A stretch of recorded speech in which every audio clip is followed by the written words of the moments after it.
Pinapayagan mo bang uminom ang teenager mo? Or baka yosi or sugal?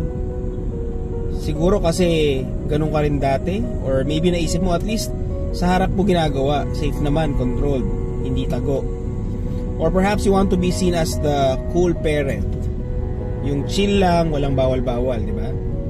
Pero real talk, hindi lahat ng mukhang wisdom wisdom talaga when we bring it before God's word. So let's start with balance. Una, the Bible is clear. Not everything that is allowed is automatically helpful or wise. Jesus himself turned water into wine in John 2:1-11, di ba? So yes, alcohol is not automatically evil, but in Ephesians 5:18 sabi, do not get drunk on wine which leads to reckless living, but be filled with the Spirit. So the issue is never just the substance, it's the control, the influence, and the direction of the heart. So now some people argue, at least ginagawa sa harap ko, so controlled naman. Sounds responsible on the surface, parang parenting na okay naman siya pakinggan, di ba? But here's the tension. Proverbs 22:6 says, train up a child in the way he should go, and when he is old, he will not depart from it. Training is not just supervision, it's information. It's not just watching behavior, it's shaping conviction.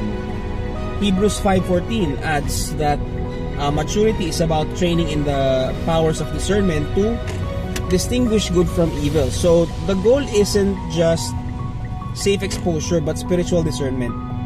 Now let's talk smoking and other habits. 1 Corinthians 6:19-20 reminds us, your body is a temple of the Holy Spirit, therefore honor God with your body.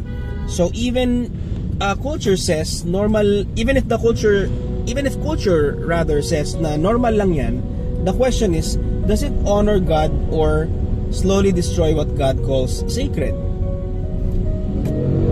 Diba? Parang ganito, minsan parenting logic, mas okay sa harap ko magloko kaysa sa likod ko. Diba? Parang sinabi mo na rin na mas okay na makita ko yung exam paper habang nangungopia ka kaysa hindi ko alam. Basta parang ganon. But seriously, honesty without transformation is still danger. Just visible danger. So mali pa rin. Being a parent is not about being the coolest or the strictest. It's about being faithful. Not raising kids who can sin comfortably, but raising kids who can recognize truth clearly. Grace is not permission to stay the same. Grace is power to change.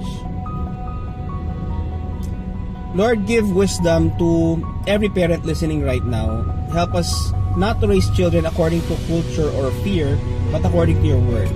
Give us courage to guide, correct, and love in truth. Protect our families from deception and lead us into holiness through Jesus. Amen. Yun lang po. And again, if this message has blessed you, please forward and share and comment, and remember to turn from your sins, trust in Jesus, and He will transform your life. God bless everyone.